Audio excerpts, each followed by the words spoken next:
Hello YouTube, it's Mr. Magz here, and if you've been following my channel since the beginning, you would know that I am a huge Pokemon fan. And because of that, I cannot stand when ignorant people try to throw their hat into the ring of Pokemon analysis and produce stupid articles that are just the worst. Like, honestly, I don't think I've ever read an article that has been more wrong. The other articles I've done in this stupid Nintendo article series, they at least have, most of the time, they at least have some sense of truth. But this article pretty much shows that this guy knows nothing about Pokemon, period. He maybe went on Bulbapedia or Cerebi like twice and just saw like a few aspects and then established, oh, this guy gets worse when he evolves. So let's see what his list is, because his article is 15 weird Pokemon that somehow get worse when they evolve. Let's just see what these Pokemon are, shall we? You catch Pokemon, you train them, they evolve, and they go stronger. That's how the Pokemon series has always worked. However, there are a few exceptions to the formula. Pokemon who get stronger as they level up would actually become worse when they evolve. And as you'll see in this article, that actually isn't the case with any of these, but whatever. The primary factors behind a Pokemon's decline are its stats and moves. While most Pokemon receive universally higher stats during evolution, only some of the 6 stats increase for certain Pokemon, while the remaining stats decrease. Clearly this guy doesn't know what balancing is. If you have like a first stage or even a second stage that already has good stats, they're not going to raise all of them a lot. And in some cases, if they're going to bump the attack or special attack way up, they're going to have to decrease the speed or even sometimes defenses a little bit just to make it more balanced. But no, he's just going to ignore all that.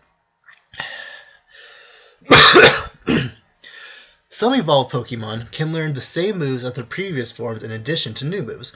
Others may learn an extremely limited number of attacks, making the evolved Pokemon far less versatile than their unevolved counterparts. Here he's referring to all the stone evolutions, which is just kind of how they work. And in most cases, the stone evolutions, the evolved form has way better stats and can learn better TMs. So, whatever. He has quite a few of those guys on this list, so I'll talk about that more later. A few new moves may seem reasonable if the evolved Pokemon receives higher stats. In circumstances, however, limited moves prevent Pokemon from being playable. Okay, Smogon would say differently, but okay. When Pokemon evolve, they preserve their current moves and may learn new moves according to their evolved form. Funny how you say that here, because you kind of, later on in the article, it basically seems like he forgets that Pokemon just keep their moves, but I'll get to that later. If a Pokemon lacks moves when evolving, that Pokemon never again has access to its previous moves. Like I said, they still have access to more than likely more TMs, but again, you're just going to ignore those. A variety of other factors may make Pokemon seem worse according to different players. An evolved Pokemon could have undesired abilities, weaknesses, immunities, or attacks. These factors allow players to build all kinds of teams and look down upon different Pokemon. What? Factors allow players to build all kinds of teams and look down upon different Pokemon? The point of making a team is so that you can have all the Pokemon you want, but then counter their weaknesses with another Pokemon. Like, say you have a Pokemon that's really weak to water. You have, a grass or an electric type. And then if you have an electric type, you have a good ground type. And since they're weak to water, you have the electric type.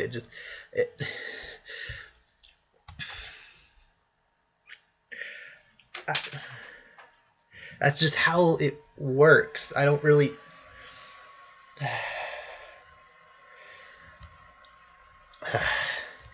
I don't understand why he's saying you build teams and look down upon certain Pokemon. Like, you should be able to use whatever Pokemon you want and then build your team around that Pokemon. Whatever. Which is exactly what makes the Pokemon game so great. Based on the various mechanics of Pokemon that have developed over the past 20 years, here's 15 weird Pokemon that somehow get worse when they evolve. Now, keep in mind when I'm reading this article was written on February 2nd, 2017. So Sun and Moon had already been out for a while. Like the stat changes and move changes have already been established for some time now. A lot of the Pokemon on this list have actually gotten better over time, but you know what? Let's just get onto the list and see what Pokemon he believes to be so terrible when they evolve. First off, Porygon Z. Oh boy. While the evolution between Porygon and Porygon 2 is perfectly reasonable, the evolution between Porygon 2 and Porygon Z is strange and, in some cases, detrimental. Pokemon's total stats, whatever, barely improve from 515 to 535, and the balance of the Pokemon completely changes. Porygon Z has higher special attack and speed than Porygon 2, but lower defense and special defense.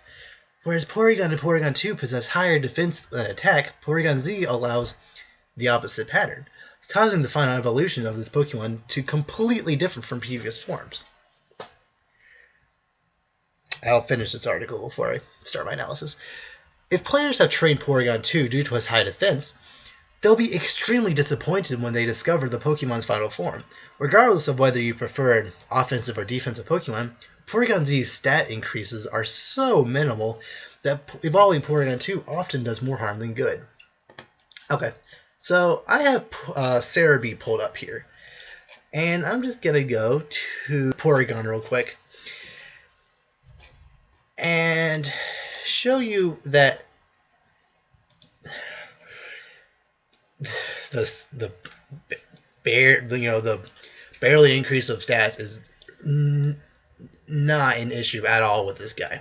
First off, Porygon Z's special attack is 135 compared to Porygon 2's 105. It goes up by 30. Speed goes up by 30. Defense is only decreased by 20. And attack doesn't even increase. So I don't know what he's trying to say because defense is lower.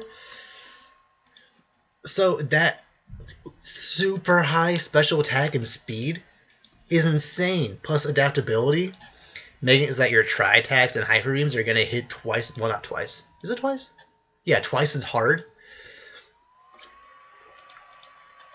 I'm sorry, but you have no argument here. Especially when no one trains a Porygon 2 specifically because it's defensive. And even if they did train it to be defensive, then they wouldn't evolve it into Porygon Z. It's almost like this guy just forgot how Porygon 2 evolved. Because in order to get a Porygon 2, you evolve it with not the dubious disc, the upgrade. And then Porygon 2 evolves by trading it with the dubious disc. So, you trade your Porygon holding an upgrade, then it gets a Porygon 2. You train it up to be defensive and also have high special attack. That's another thing. As far as I'm aware, you're never going to train a Porygon 2 to be like a super stally defensive Pokemon. Maybe if you have an Eviolite, but even then, all the Eviolite sets I've seen generally know Tri-Attack, either Thunderbolt or Ice Beam, Thunder Wave, and Recover. Yes, that is stally, but you're still going to focus on that special attack. And if he's talking about in-game, you're more than likely not going to be training a Porygon 2 all the way up anyway, especially since Porygon more than likely are going to be post-game Pokemon anyway. And at that point, you're more than likely going to have both an upgrade and a dubious disc. And Porygon has the unique ability of being able to evolve to its final form by level 1. So, but at a level 1 Porygon, you can already decide which way you want to go with its evolution. You can either keep it being more defensive and have decent special attack, and be more or less like the tank of your team, Or you can go straight up to your Porygon Z and have high speed and special attack. It'd be your sweeper. So Porygon Z doesn't get worse. It's a different option. And like I said, you're more than likely you're not going to have like a toxic stalling Porygon 2. I've never really seen any of those. You're going to have it. Yes, it might be more stally, but it's still going to be using special attacks. And even, like I said, Tri-Attack, Ice Beam, Thunder Wave, Recover is still a pretty decent moveset for Porygon Z, especially with that massive special attack and speed. And Porygon Z doesn't need those defenses, otherwise it would be unbalanced, like I said earlier. Having 90 speed and 135 special attack with high defenses also would be insane. That's why all the things like Gengar and Alakazam and other Pokemon that have high special attack and speed have low defenses, because balancing is a thing. It's like this guy just didn't understand that. Ugh. So yeah, I think I've made my point with this one. Togekiss. Oh boy. And I'm going to be jumping back to Cerebi quite often in this video. Although Togekiss possesses far higher stats than Togetic, Togekiss can learn only 5 moves while leveling up. Because of this, a wild Togekiss is often inferior to a trained Togetic. What do you mean a wild Togekiss? You're not going to be able to catch a Togekiss in the wild. And while I'm at it, let me just go ahead and find Togetic real quick. He's trying to argue that because Togetic learns so many better moves than Togekiss, it's objectively a better Pokemon. Let's look at these moves real quick. Togekiss, when it evolves, yes, it doesn't learn any moves by level up, but you can still use Heart Scale to learn it. Air Slash, Aura Sphere, Sky Attack, Extreme Speed. Whereas if you kept it a Togetic, yeah, it can learn Magical Leaf, Fairy Wind, Ancient Power, Wish, I guess, Double Edge. But those moves aren't really all that good. And this is just kind of the case with pretty much every stone Pokemon. Like I said earlier, the pre-evolution learns a lot of good moves, and then when it evolves, it doesn't really learn that many good moves except for a couple. It would have made a bit more sense here if you had argued that Growlithe, for instance, because it can learn Heat Wave, Outrage, Crunch, Flare Blitz, Flame Wheel, Flame Burst, and a couple other pretty decent moves by level up as a Growlithe. Then when it evolves, it just learns Fire Fang, Thunder Fang, and Extreme Speed.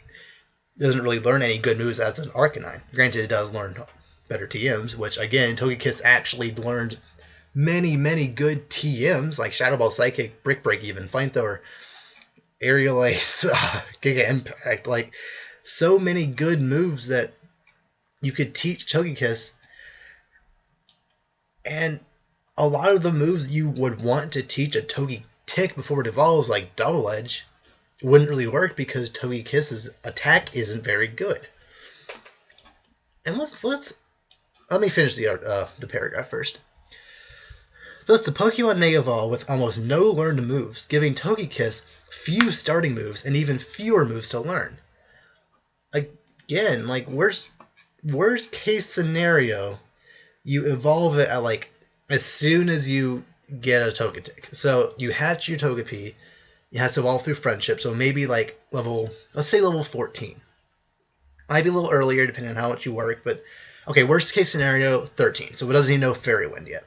It'll know Yawn, Sweet Kiss, Metronome, maybe Magical Leaf. I'm not really sure how that would work. Probably not Magical Leaf. So Yawn, Sweet Kiss, Metronome, probably Charm. You then evolve it into a Togekiss. It doesn't really know any good moves, but you can still use Heart Scales, which why wouldn't you use Heart Scales on your Togetic to teach it Magical Leaf if you're so worried about not knowing any moves? And then when it evolves, you can, especially now in 2017 when this article is written, TMs are endless, so you can teach it Flamethrower, Solar Beam if you wanted to, Brick Break, Steel Wing, Grass Knot Fly, Dazzling Gleam, all these great moves that actually make it useful. And all these moves here, which are objectively really good moves, especially Aura Sphere and Air Slash.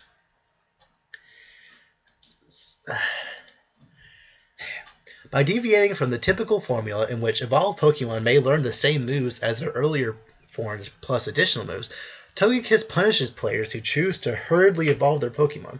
With few moves to choose from, Togekiss will quickly deplete its PP and thus become unusable in battle.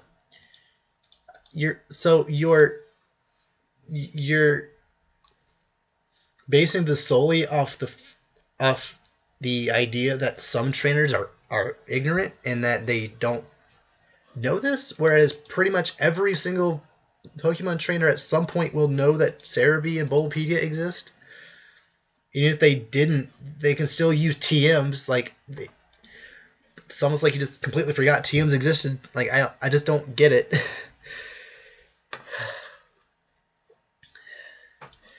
And let's look at these stats again. How can you possibly argue that Togekiss is a way worse Pokemon than Togetic when his stats go up by 140? Even attack increases by 10.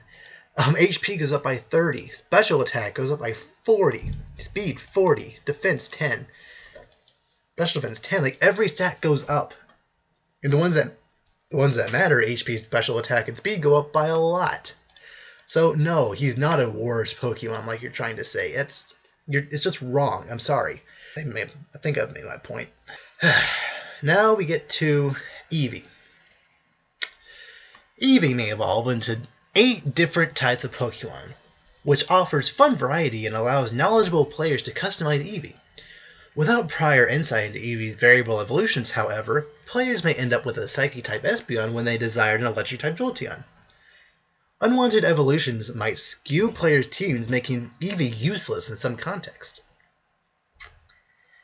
I mean, technically you're not wrong if you train an Eevee up during the day and it evolves through happiness, or it wants to evolve, you can always just press the B button to stop it from evolving if you don't want an Espeon or an Umbreon during night.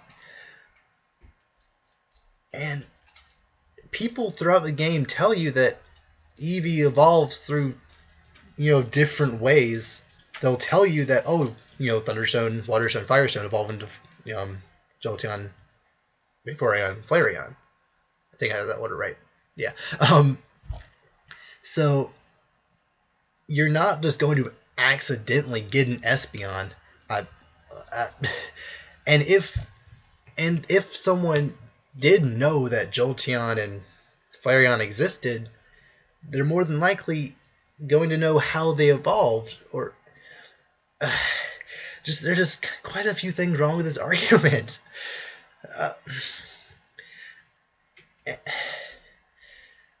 I'll keep reading.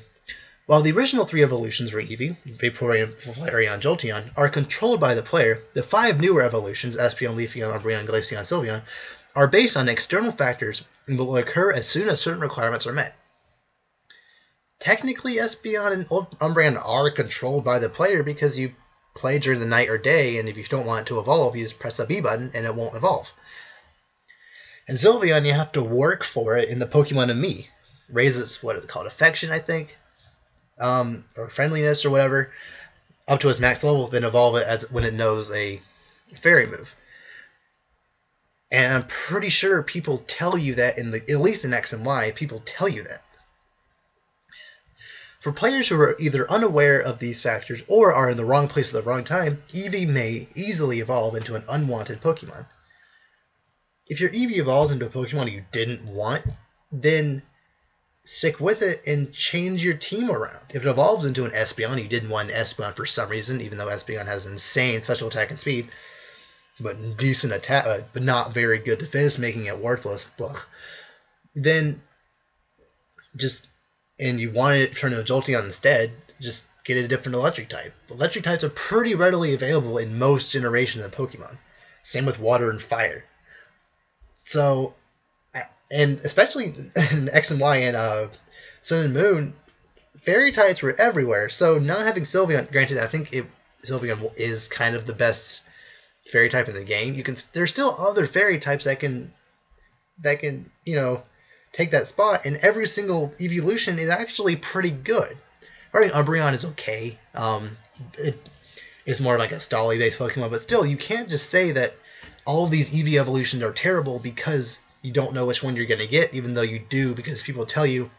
And if you don't want a certain one, you can press B. So yeah, this entire paragraph here is just incorrect. It just is. Okay. Next, Magmortar. Oh no. Oh no. Okay. With a gun for an arm, Magmortar looks like it should be far more powerful than Magmar. The total stats of these Pokemon are extremely similar, however.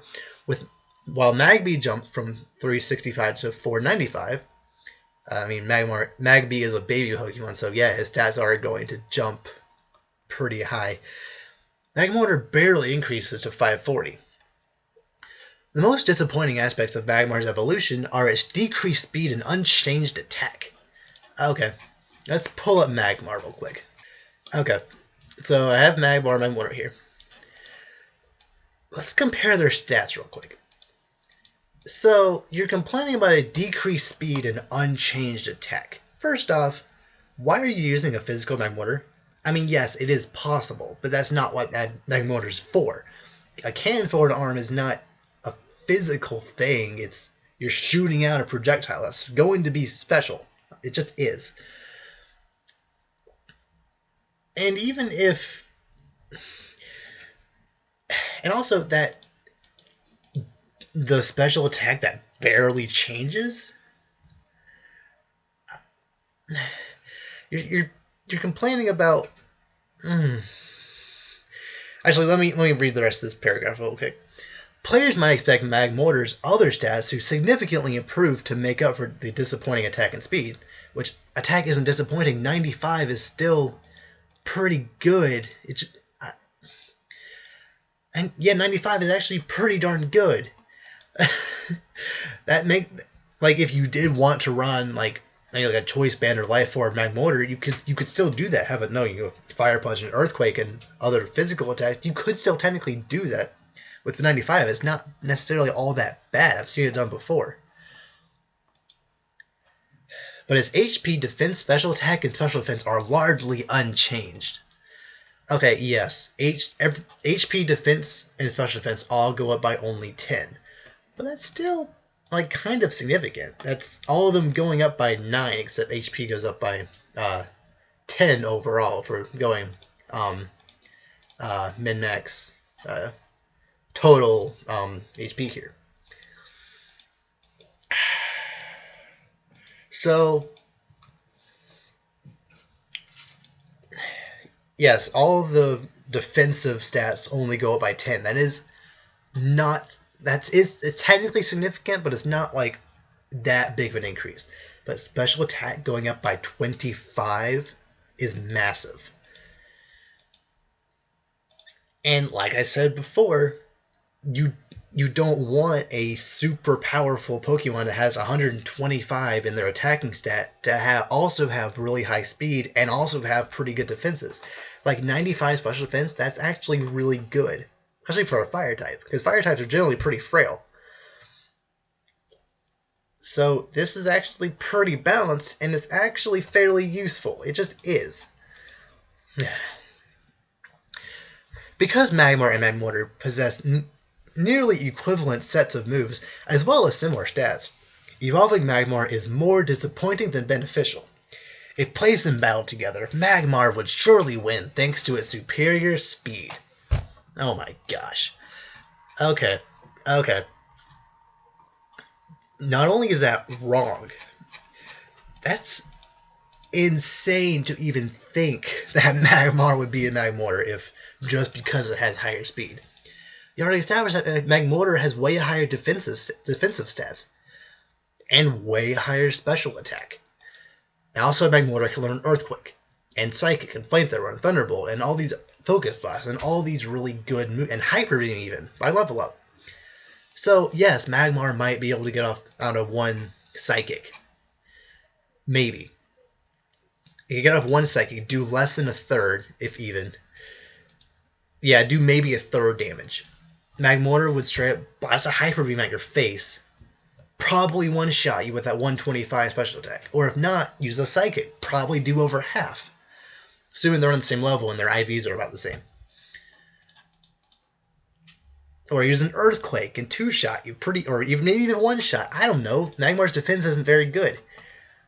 Like, I've seen Magmortars that have Fire Blast, Psychic, Thunderbolt, and then they have an Earthquake on there, just in case they come up with another Fire type that has low defense, which is actually kind of common for Fire types. So, no, Magmar doesn't guarantee to win just because it's faster. That's ridiculous. Oh my gosh. Okay, next, Metapod. This guy just did not understand the point of Metapod, but whatever. By evolving Caterpie, players will witness one of the strangest events in both the real world and the world of Pokemon, metamorphosis. Every evolution in a Pokemon resembles metamorphosis due to the physical restructuring of evolving Pokemon, but only some Pokemon follow the realistic steps of metamorphosis. Caterpie is one of the few. Beginning as a caterpillar, who evolves into a cocoon Pokemon Metapod, Caterpie eventually transforms into a butterfly Butterfree.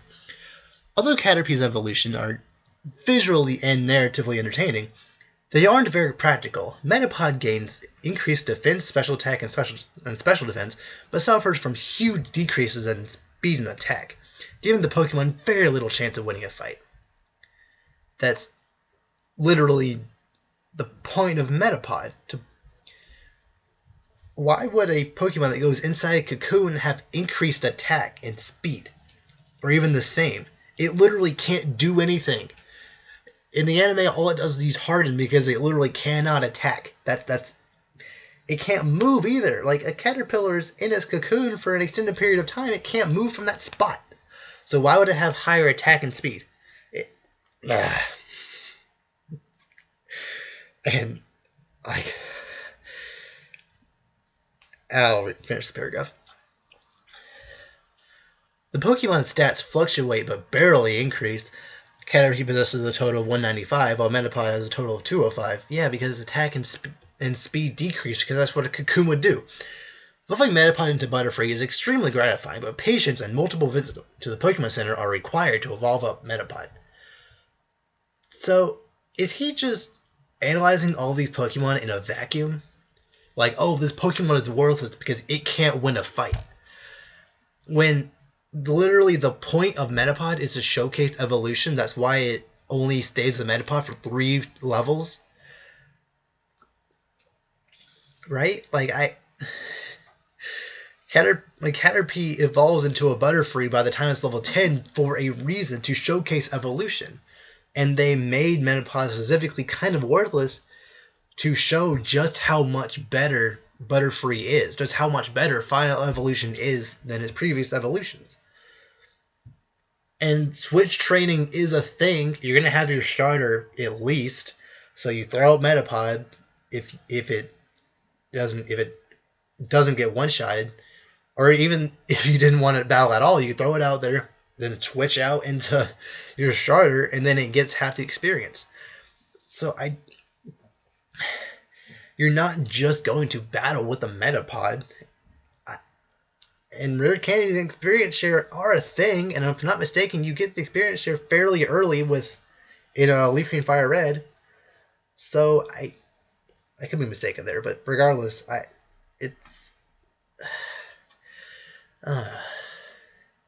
he clearly just did not understand the point of Metapod here. Like, I'll continue. Wigglytuff. Oh boy. Despite its superior stats, Wigglytuff's limited moves prevent the Pokemon from fully surpassing its predecessor. Okay, I'll stop you right there. So, here's Jigglypuff's moveset. You know, fairly decent attacks: Hyper Voice, Tower Wall, Body Slam, Wake Up Slap, Double Edge, that's about it. Wigglytuff, granted, doesn't really learn all that good moves, but it does learn Double Edge and Play Rough through Heart Scale. And its stats are way better. Pretty much everything goes up by both attacks go up by 40. Its HP goes up by 20. 25. Defenses go up by 25. And speed goes up by 25. So, by all standards of by what you said earlier with Porygon, or with Magmortar, he should be a way better Pokemon than Jigglypuff. But no, because it might not learn Hyper Voice and Body Slam, even though TMs are a thing. In Mecha Gen 1, they were a thing. And Wigglytuff can learn quite a few: Thunderbolt, Ice Beam, Blizzard, Solar Beam, Thunderbolt, Shadow Ball, Psychic, Brick Break, Flamethrower, like all these great moves. Yet you're just going to ignore because reasons. Jigglypuff offers a wide variety of moves, including all 3 types of moves: physical, special, and status. Same thing with Wigglytuff, actually, if you include TMs, which, like I said, are, when this article was written, you can use TMs indefinitely. So you have no argument here. Wigglytuff, on the other hand, only learns 6 moves through level up. Hang on. 1, 2, 3, 4, 5. Okay. So, yes, that proves that he did write this article in 2017. And, again, Double Edge and Play Rough are like the 2 best moves that he could possibly learn. Double Edge being 120, Play Rough being the most powerful, actually the only physical fairy move, but still 90 damage is still really good. None of which are special moves. You can still learn TMs. They're not that hard to get. Higher special attack makes Wigglytuff appear stronger, but without any special moves, the Pokemon ends up being somewhat useless. Okay, I mean, apparently TMs just don't exist right now to him. Still, 70, his attack isn't that much lower than special attack. At level 50, it's only, what is that, 14 less. That's not, if you get the adamant nature, that'll make it, the attack actually way higher than special attack. So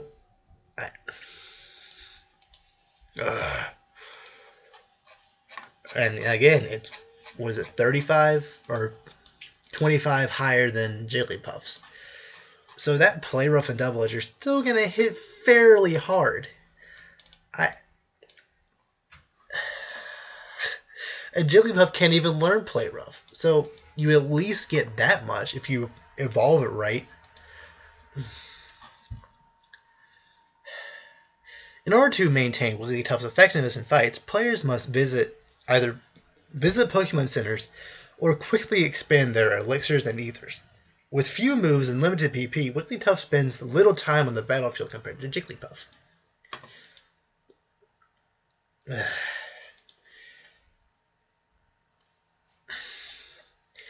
So when you can catch Jigglypuff, actually Mount Moon is level 10. So more than likely, you're going to be evolving him around the time, if you're doing it super early, around the time it can learn Disarming Voice, which is still a 40 damage special attack. That's stab. It's not necessarily the worst. And then you get TMs that can, are really good, like the Ice Beam, Thunderbolt, like all these great TMs that you can learn. And that's worst case scenario. More than likely, you're going to be evolving it around the time it either wants like Body Slam or maybe even before then Wake Up Slap. But even then, those are physical attacks. So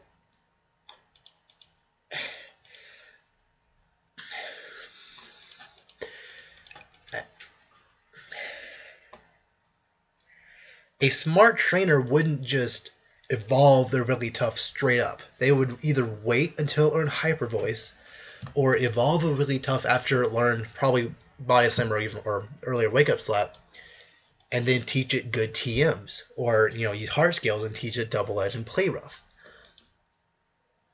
So you're basing this entire argument off the idea that Wigglytuff can't learn Hyper Voice. That's essentially what you're saying here. And if we're going off Gen 6, you can still learn Hyper Voice through Move Tutor. So you literally have no argument here. You just don't. I totally saw this coming. Electivire. If you have something to complain about Magmortar, surely Electivire is next.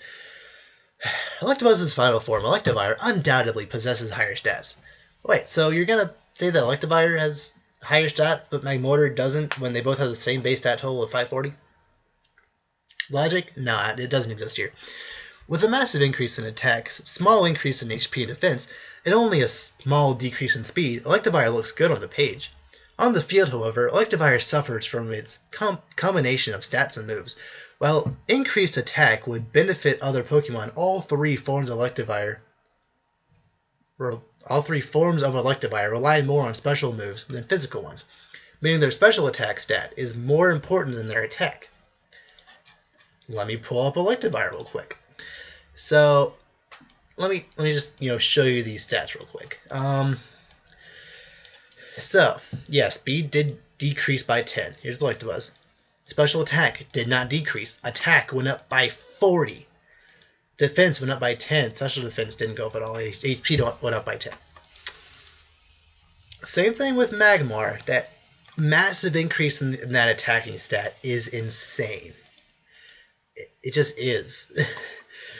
And now I'll finish this paragraph. Apart from Giga Impact, which is an amazing physical move that cannot be acquired for a long time, except for TMs or whatever, Electivire's special moves are more powerful and more common than its physical moves. You're not technically wrong. I mean, it does learn Thunderbolt and Thunder and Discharge, which are all more powerful than Thunder Punch. Although, because of TMs, you could still teach them Wild Charge and Earthquake and Brick Break if you wanted to. You can also learn Fire Punch through Heart Scale, and like you said, Giga Impact. So he can learn Cross Chop and other pretty decent moves through Egg Move. So he's pretty darn good.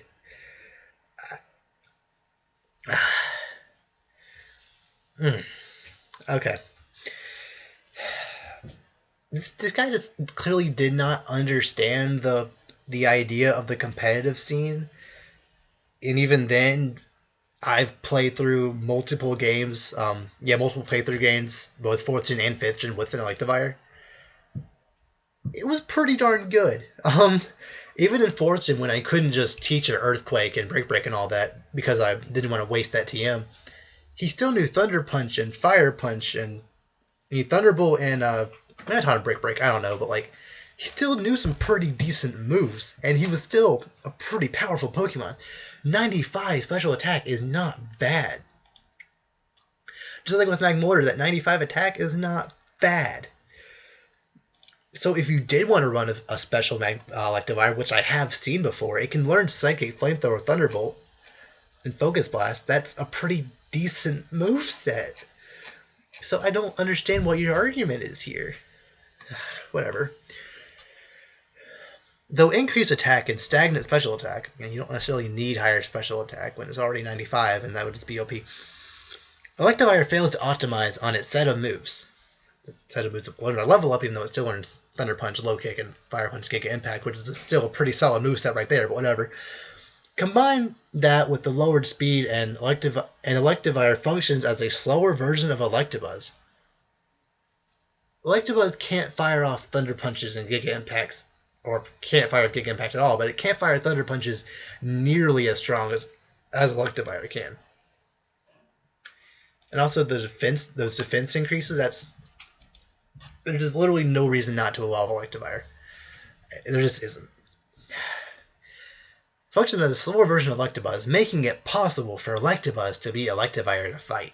Oh, this bullcrap again. Okay, so you're saying that just because Electabuzz is faster, he's gonna he's gonna win against... Okay, first off, you forgot about, abilities again, with Electabuzz not having Motor Drive and Electivire having Motor Drive, meaning that any electric move, which is what you were basically saying makes Electabuzz better, having more... Well, okay, I'll get to that in a second. But all these great special electric moves aren't going to do anything to Electivire anyway because of Motor Drive. And even if he did have Vital Spirit, which I don't know why you'd have a Vital Spirit or Electivire, but still, if he did have Vital Spirit, they both have the same special attack, but Electivire has higher HP and defenses. Oh, maybe just defense. Okay, yeah. But higher HP regardless. So he's way tankier and can hit just as hard. And Electivire can hit with electric moves if he wanted to, while Electabuzz can't. And if Electabuzz did hit Electivire with the electric move, Electivire would then become faster than Electabuzz. So your entire argument here is completely wrong. Electivire is pretty much better in every single way. Even if you wanted to run a special Electivire compared to a special Electabuzz, that 10 speed decrease isn't that significant, especially if you wanted to run a Choice Scarf. So, yeah, you're just wrong there. I'm sorry. Actually, I'm not sorry at all. Okay. This one is probably the second worst argument in the entire page. And this will probably be the last one I talk about now, because it's 15 and this video is getting kind of long, so this will be a two-parter. Okay. Players can understand, and maybe can even predict, Caterpie's evolution into a cocoon, but Weedle's evolution will shock new players. Resembling a spiked worm far more than a bee larva, Weedle's transformation into a pupa and then a bee makes little narrative sense. Bees still go through a larva stage, and bee larvae still kind of look like that. And it's never been Pokemon's goal to make everything seem like super fluid. They just take cool ideas and just kind of make them work with whatever. While its evolutions are less logical than Caterpie's, Weedle's new forms are a bit more practical. Weedle, Kakuna, and Beedrill have slightly lower HP and defense, but more attack and speed than Caterpie, Metapod, and Butterfree. Well, yeah, Beedrill's the physical attacker, while Butterfree's the special attacker. So yeah, it's going to have more attack, but whatever. These stats are preferable for Weedle's evolved form, Kakuna, because Kakuna still has high defense and can level up faster than Metapod. Even then, just because it has slightly higher attack, I think it's like maybe 5 higher attack, it's still not going to be useful in battle. I mean, Bug Bite and Poison Sting, which, yeah, well, I guess just Poison Sting, because I think Weedle might learn at level 15. Yeah, I think they want Bug Bite at level 15 or something like that. So Poison Sting isn't all that useful, and actually, early on, there's a lot of poison types. So Caterpie, well, yeah, so Kakuna isn't actually going to be all that useful early on. You know, when you have other Kakuna, Weedle, Nidorans, Oddishes, Bellsprouts, well, actually that'll be neutral, but still. Metapod will actually hit everything for neutral. Everything at that point, at least. Because you're not going to have a Metapod against a Ghastly. So, yeah, your argument here is a bit flawed. Kakuna is undeniably superior to Metapod, but the Pokemon's confusing evolution may cause players to discard Kakuna for stronger and more logical Pokemon. Okay, first off, people are more than likely going to discard either Butterfree or Beedrill early on anyway because they're not that good. They're made to not be very good to showcase evolution, so evolve at level 10, they're not going to be very good anyway. Actually, Butterfree is pretty good. Having 100 base special attack isn't that bad. Or is it 90? I think it's 100 actually, but still, that's not bad at all. Also, Beedrill has a Mega Evolution. Unless you forgot about that right in 2017, you knew that existed. That Mega Evolution gives Beedrill adaptability and insane attack and speed. So if you knew about the Mega Evolution, you wouldn't be ditching that thing. And also, your argument here of, oh, it looks different, so I'm just going to discard it. Like, no, that doesn't make sense.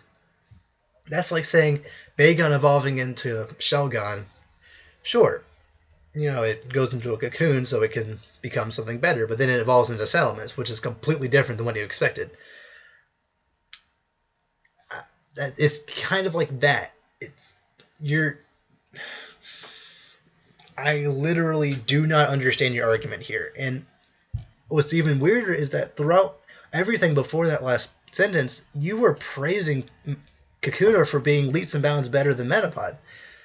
Even though I just kind of argued that they're pretty much the same, since Poison Sting isn't very effective against most things early on.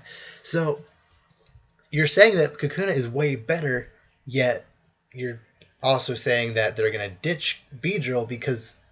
Then why isn't Beedrill on this list? Why is it Kakuna?